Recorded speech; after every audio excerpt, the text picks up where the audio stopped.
నేటి దినము కొరకు ఏర్పాటు చేయబడిన పాత నిబంధన వాక్య భాగముగా లేవియా కాండము 6వ అధ్యాయము 8వ వచనం నుండి 23వ వచనం వరకు చదువుకుందాము. మరియు యెహోవా మోషేకు ఇలాగు సెలవిచ్చాను, నీవు అహరోనుతోనూ అతని కుమారులతోనూ ఇట్లను, ఇది దహనబలిని గూర్చిన విధి.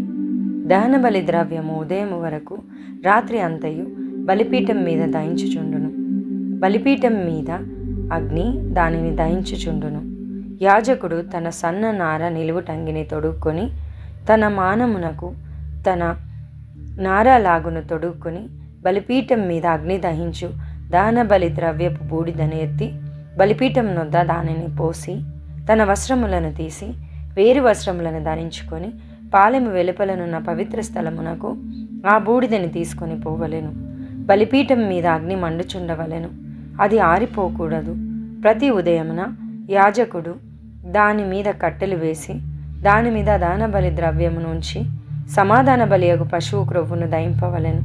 బలిపీఠం మీద అగ్ని నిత్యం మండుచుండవలెను, అది ఆరిపోకూడదు.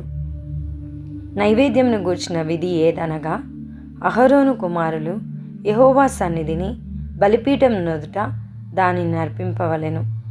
అతడు నైవేద్య తైలం నుండి దాని గోధుమ పిండి నుండి చేరెడు పిండిని నూనెను దాని సాంబ్రాణి యావత్తును దానిలో నుండి తీసి జ్ఞాపక సూచనగాను వాటిని బలిపీఠం మీద యెహోవాకు ఇంపైన సువాసనగాను దహింపవలెను.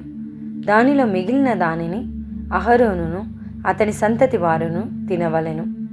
అది పులియనిదిగా పరిశుద్ధ స్థలములో తినవలెను. వారు ప్రత్యక్షపు గుడారం యొక్క ఆవరణంలో దానిని తినవలెను. దాని పులియబెట్టి కాల్చవలదు. నా హోమ ద్రవ్యములలో వారికి పాలుగా దానిని ఇచ్చి ఉన్నాను.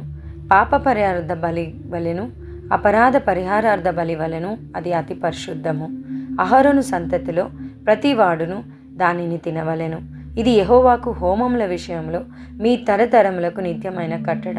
వాటికి తగిలిన ప్రతి వస్తువు పరిశుద్ధమగును. మరియు యెహోవా మోషేకి ఇలాగు సెలవిచ్చెను, అహరోనుకు అభిషేకం చేసిన దినమున అతడును అతని సంతతి వారును అర్పింపవలసిన అర్పణమేదనగా, ఉదయమున సగము సాయంకాలమున సగము నిత్యమైన నైవేద్యముగా తూమెడు గోధుమ పిండిలో 10వ వంతు పెనము మీద నూనెతో దానిని కాల్చవలెను. దానిని కాల్చిన తరువాత దానిని తేవలెను. కాల్చిన నైవేద్య భాగములను యెహోవాకు ఇంపైన సువాసనగా అర్పింపవలెను. అతని సంతతి వారిలో అతనికి మారుగా అభిషేకము పొందిన యాజకుడు అలాగుననే అర్పింపవలెను. అది యెహోవా నియమించిన నిత్యమైన కట్టడ. అదంతయు దాహింపవలెను.